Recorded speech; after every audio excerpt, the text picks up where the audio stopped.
What is up, producers? iZotope just randomly dropped a new trash plugin, seemingly without any wording and any advertising. Interestingly enough, they literally don't even mention it in the front of their website like they usually do when they come out with a new plugin. It was very nonchalant and very strange. If you're anything like me, Trash 2 is absolutely one of my favorite plugins of all time. I love Trash 2. It's interesting. A lot of people were really upset that they discontinued Trash 2, rightfully so, because it was such a gritty and grimy distortion unit that just had so many different features. Everybody loved it, especially people in dubstep and bass music. There was really no plugin like it. Once I saw a new trash plugin was out, I absolutely had to try it. The first couple reviews I saw on YouTube of the first people to kind of look at it said it really wasn't all that. And so I bought it, I downloaded it, I opened it up, and my first impression was Trash 2 with a condom on, basically. But I played around with it a little bit more and I read the manual, and it's actually pretty dope. And we're gonna go over some of the features of it today and kind of how to use it and what it can do. If you're new to the channel, my name is Bo, artist name is Bohemoth. I'm an artist and I teach music production. If there's anything you guys are stuck on or anywhere I can help you, go ahead and toss a comment, like and subscribe, it really helps. Let's get into it.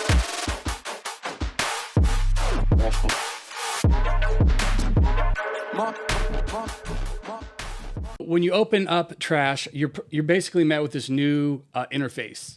And for those of you who aren't familiar with what Trash 2 looked like, it looked super outdated. So this was Trash 2. Again, super fire sounds. You can do all kinds of stuff, multiband. You could shape your own distortion curves. It was super, super flexible. You can do endless stuff with this for sound design. John Casey showed this to me a long time ago, a couple years ago, and it's literally been like one of my top 3 plugins since. So we open it up and we get a lot more cleaner of an interface, obviously, because it's new. And when scrolling through the first couple presets,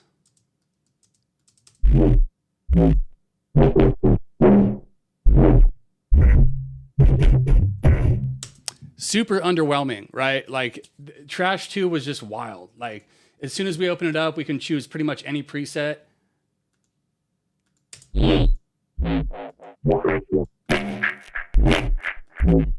Just destroys the noise.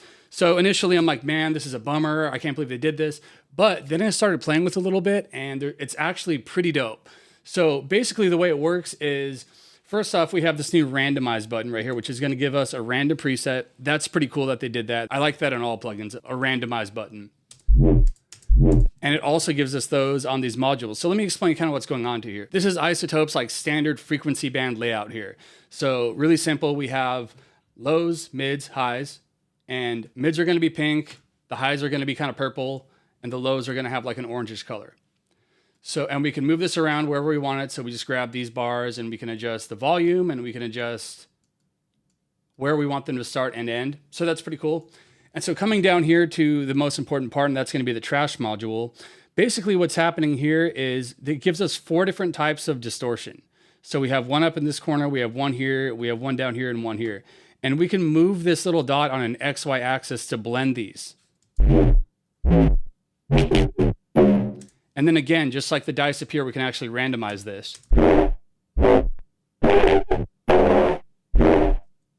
So another cool feature they have here in regards to the trash module is if we click these little like control section here, it's going to give us style knobs for the different types of distortion. And basically what this allows us to do is when these are not grayed out, these allows us to crank the color and the distortion from certain types of modules when they allow it.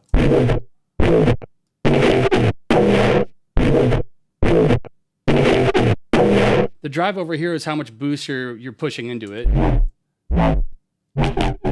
And this is a bipolar tone control tilt. And this is actually really funny because I literally just did a tutorial on Roar, which is Ableton's new distortion unit, multiband distortion unit. I kind of jokingly called it like the predecessor to Trash, even though it was nothing like Trash. But it's funny because iZotope basically copied all of their controls that they use in Roar. So Roar is this exact same module you have at the beginning. So it's a drive, bipolar tone control, and a tilt. And then you have like an envelope follower. So it's really funny. They kind of saw like Ableton was like kind of taking over the multi-band distortion game. And they were like, wait a minute. And then all of a sudden just hella randomly drop Trash. So anyway, that's kind of funny. So what this does is it basically controls a tilt of the highs or the lows coming into the distortion unit. And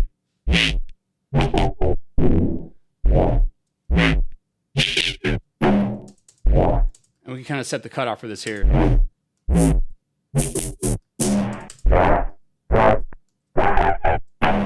So this adjusts the strength of the modulation from the envelope to the drive control.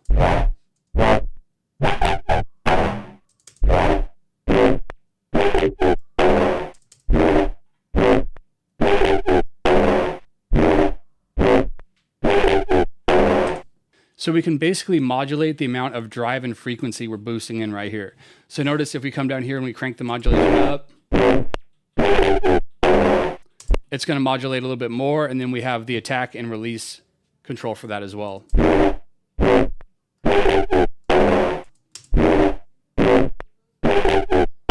So it gives us quite a bit of modulation and control there on the drive, which is nice. So coming into some of these presets here, we have some new ones, and they kind of paid a tribute to some of the Trash 2 presets. Like we have Crunchy Taco, which is one that was in Trash 2. And then we have a bunch of new ones. So we can actually modulate the XY pad, which is pretty cool, by clicking this. So if we click this, we can kind of set where we want the automation to occur.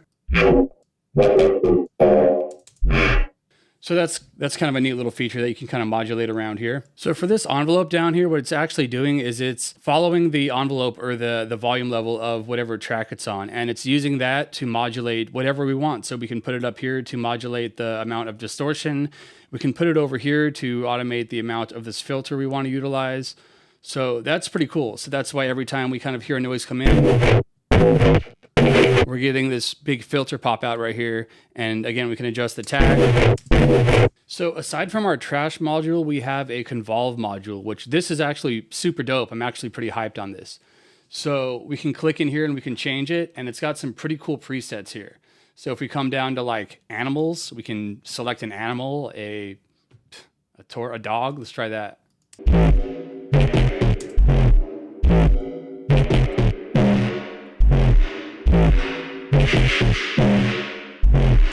So if we want to change any of these convolvers, this is actually impulse response selector here. So we can come in here and we can select what type of impulse response we want.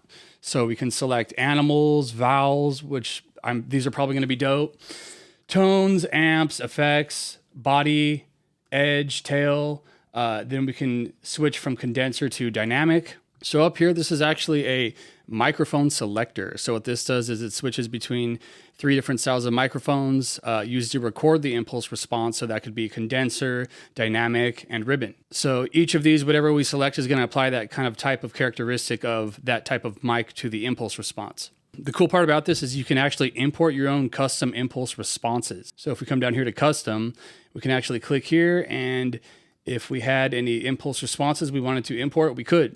So that's pretty cool, honestly.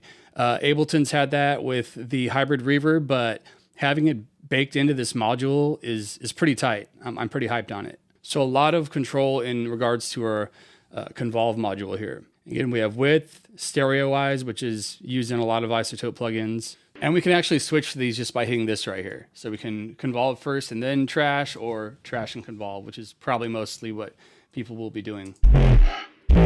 And we have that same XY module here. So we can actually have 4 different types of convolvers as well.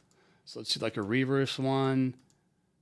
So essentially what it's allowing us to do is mesh 4 different types of distortion and then automate them with this envelope.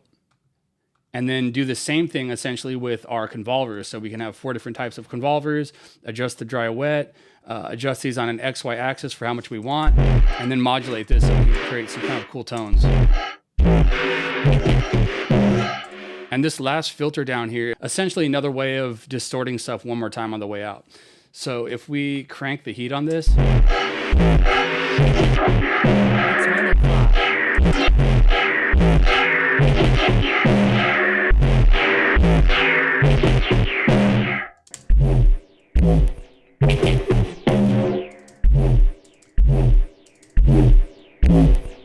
and the last controls we have down here is an auto gain, which is nice to have, a limiter, also nice to have, and then an input gain and an output gain. So basically my overall assessment of Trash, the new Trash plugin, is I think it can definitely be fire. I just think that they didn't perhaps give us like the best initial choice of presets, as to where like Trash 2, you could literally just open it up, scroll through presets and you'd be like, damn, that's fire. Because all of them were like super crazy and like out of left field. This one, I think that once certain artists learn how to tame this, it's going to be a super fire distortion unit, because like melding these 4 different types here on this XY axis, automating with an envelope, and then having 4 different convolvers, I think this one's going to be pretty good. I think it's a lot better than a lot of people are going to say it's going to be originally. My first impression, like I was saying, scrolling through the presets, is it sounds like trash you with a condom on. Like, it just sounds weak. But there's a lot of power in these modules. There's a lot of good filters here. There's a lot of good distortion modules here. There's a lot of good Convolve modules here. I'll definitely have to keep you guys updated with some of the patches I make and where I'm able to get with it.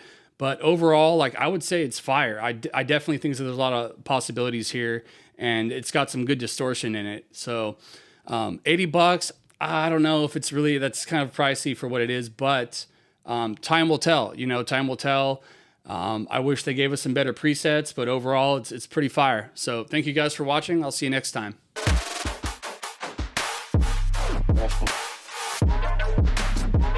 More.